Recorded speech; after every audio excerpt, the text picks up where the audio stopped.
नमस्कार, खबर 3 बजे लेकर हूं मैं आपके साथ आशीष पांडे। सीधे रुख करते मुख्यमंत्री योगी आदित्यनाथ का, जो इस वक्त रायबरेली में क्या कुछ कर आपको सुनाते हैं।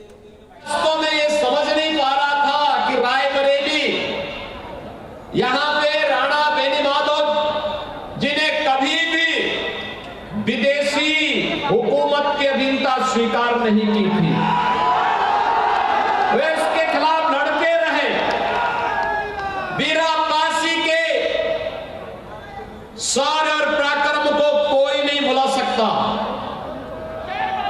लेकिन उस सब के बावजूद ऐसी कौन सी परिस्थिति आई कि हम लोग कांग्रेस जैसे मरे हुए सांप को गले में डाल करके और उसको ढोने के लिए मजबूर हुए थे।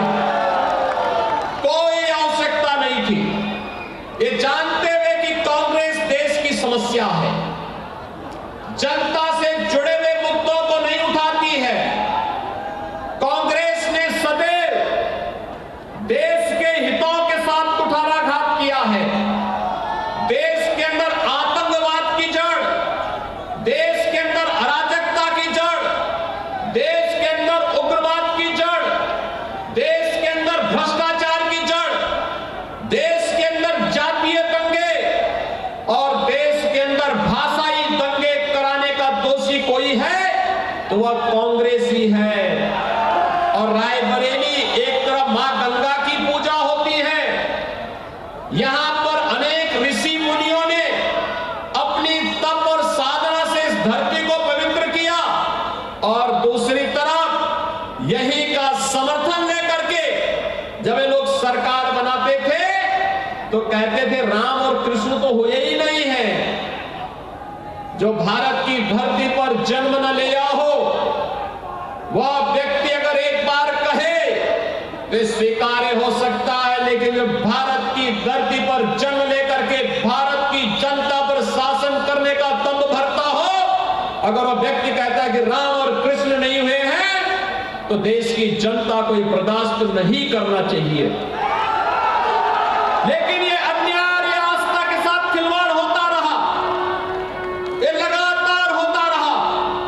याद करिए 2005 में जब राम सेतु को तोड़ने की साजिश रची थी कांग्रेस नेतृत्व की सरकार ने, और उसके बाद सुप्रीम कोर्ट में इन्होंने जो शपथ पत्र दिया था, उस शपथ पत्र में कहा था कि राम और कृष्ण तो मिथक हैं, एक काल्पनिक है, इनका कोई अस्तित्व नहीं है।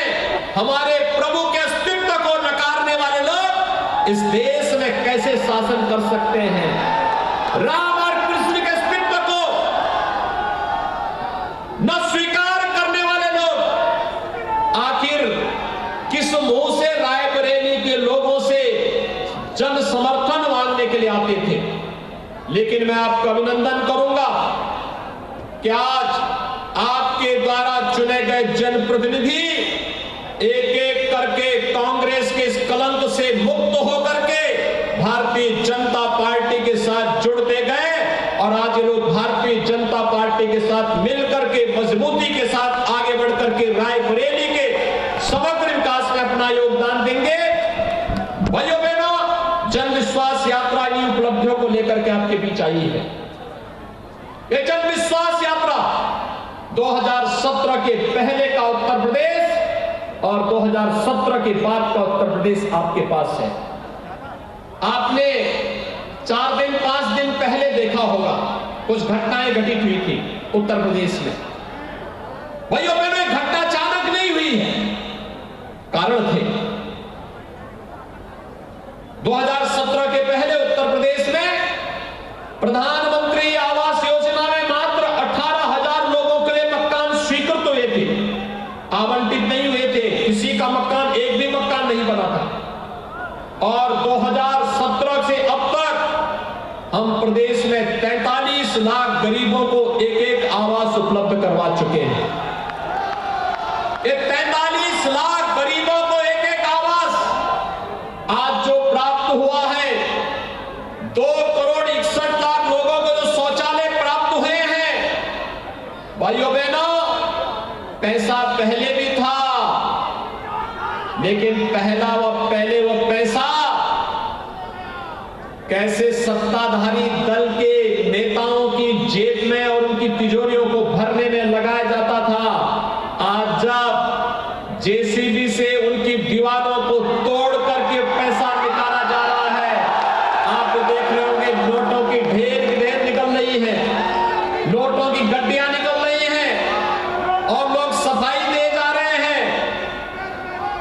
समाजवादी इत्र का नारा देने वाले प्रदेश में किस प्रकार का बदबू, भ्रष्टाचार का बदबू फैलाते थे, ये दृश्य भी उत्तर प्रदेश वासियों ने देखा है।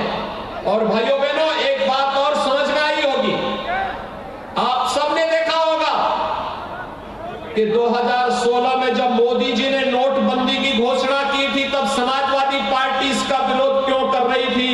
अब तो समझ में आ गया होगा, क्योंकि इनके घरों में नोट की गड्डी भरी हुई थी। देश के विकास के लिए, प्रदेश के विकास के लिए जो पैसा लगा था, जो लगना था, उस पैसे को वहां न लगा करके इन लोगों ने अपने घरों को भरने के लिए लगाया था। और वही पैसा आज जब निकाला जा रहा है तो उनको बुरा लग रहा है। भाइयों बहनों, समाजवादी पार्टी रही हो या कांग्रेस या फिर बहुजन समाज पार्टी, भ्रष्टाचार इनके जीन्स का हिस्सा बन गया है। भ्रष्टाचार के बगैर इनका काम ही नहीं चलता, विकास इनकी कोई सोच नहीं। याद करिए 2017 के पहले किसानों की स्थिति क्या थी, युवाओं की स्थिति क्या थी, प्रदेश के अंदर महिलाओं की स्थिति क्या थी, कैसे भेदभाव होता था, कैसे गुंडा राज की स्थिति थी, कैसे पर्व और त्योहार आते थे और पर्व और त्योहार आते ही प्रदेश में दंगे शुरू हो जाते थे। मैं पूछना चाहता हूं, 2017 के पहले जो दंगाई प्रदेश के अंदर पर्व और त्योहार के पहले दंगा करते थे, क्या उनमें दुस्साहस है कि वे दंगा कर पाएंगे? आज उत्तर प्रदेश में कोई दंगा नहीं कर सकता, क्योंकि अगर दंगा करेगा तो उसे मालूम है कि 7-7 पीढ़ी दंगा की भरपाई करते करते थक जाएगी, लेकिन दंगा की भरपाई नहीं कर पाएगी, पीढ़ी गुजर जाएगी। और इसीलिए उत्तर प्रदेश आज दंगा मुक्त प्रदेश हुआ।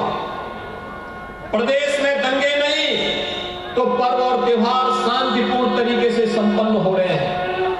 शांतिपूर्ण तरीके से संपन्न होने वाले पर्व और त्योहारों के साथ ही भाइयों बहनों, आज प्रदेश में निवेश हो रहा है, रोजगार का सृजन हो रहा है, विकास की प्रक्रिया के साथ तेजी के साथ उत्तर प्रदेश आगे बढ़ रहा है।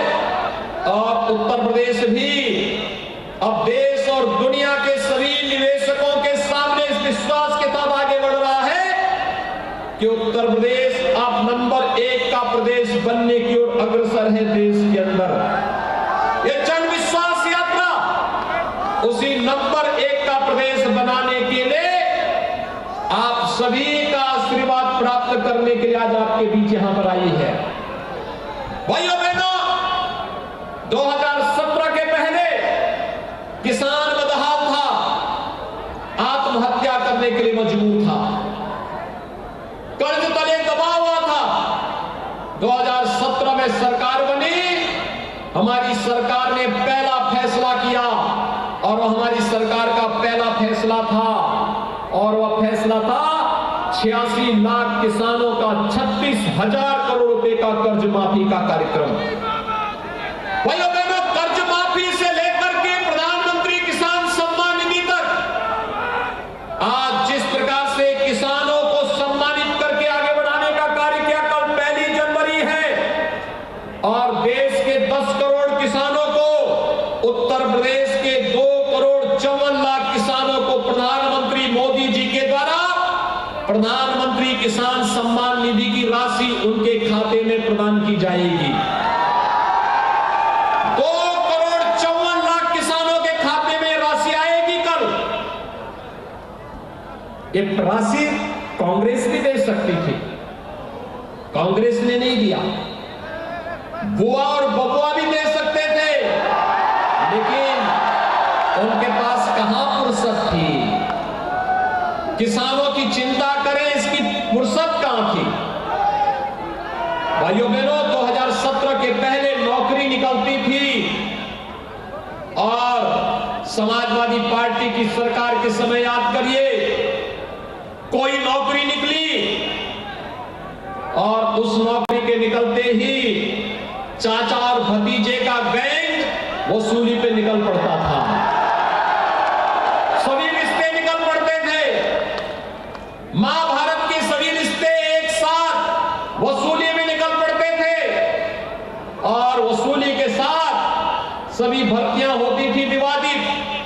न्यायालय लगाता था रोक और रोक लगाने के साथ ही इसके बाद प्रदेश के नौजवान के भविष्य के साथ खिलवाड़ होता था।